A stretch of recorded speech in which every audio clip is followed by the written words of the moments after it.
Nah. Dengar. Oh, okey, okey. Okay, terima kasih kepada MC kita Encik Ismail atas jemputan tadi.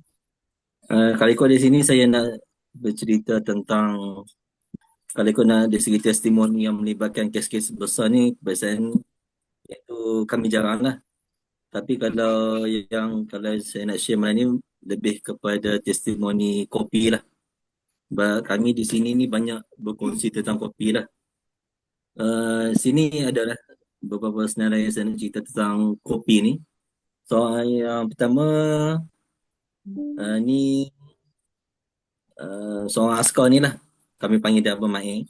Dia ni kalau ikut tegar kopi O. Yang sehari tu 1 jug dia seorang je lah minum. Tapi Alhamdulillah sebab saya dengan Jiha selalulah duk suggest supaya amalkan kopi CO. Dia rasanya dalam tempoh 3 bulan kot. Barulah dia nak cuba sekotak kopi. Tapi Alhamdulillah waktu kotak yang pertama tu, dia sendiri yang cerita kat saya waktu dia pergi berkebun tu, kebiasaan waktu berkebun tu sejuk-sejuk ni dia mudah tersemar. Tapi sejak abang kopi CO ni dia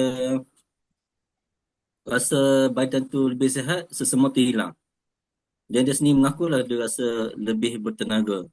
Dan sekarang ni dia dah order kopi CO orang kami ni rasa dah hampir dalam 10 kotak dah kot. Itu yang pertama. Yang kedua ni saya ada satu testimoni daripada seorang cikgu ni lah. Kalau cikgu ni kalau ikut dia peminum Tega Nescafe Ice. Itulah. Lepas tu baru ni lepas dia ada amal sekotak baru ni. Alhamdulillah. Lepas dia minum sekotak tu, dia cerita dia mula rasa lapang dada. Hidung rasa lapang bila nak bernafas. Badan pun rasa ringan. Kepala rasa ringan. Lutut pun rasa dah tak sakit dengan kurang sakit urat. Kalau kat sini kita boleh banding lah. Kebiasaan orang kita ni dia minum kopi yang Senin Melaka esok lebih kepada ketagih dah. Sedangkan lepas dia minum kopi CO, dia boleh cerita rasa badan tu lebih sihat. Ni kalau kalau nak tengok pada ni, itulah nak dibuktikan bahawa yang kopi CO kita ni ada nilai kesihatan lah. Dan testimoni yang ketiga ni, seorang ustaz ni dia ada menjalani kemo, ada tumor di usus. Kalau sebelum ni dia ragu-ragu lah. Dia kata soya Syonghor ni okey ke tak nak minum. Dia kata berry okey ke tak. Kopi CO boleh minum ke tak. Tapi Alhamdulillah dia ada buat rawatan kemo. Dalam masa sama dia amal kunyit hitam.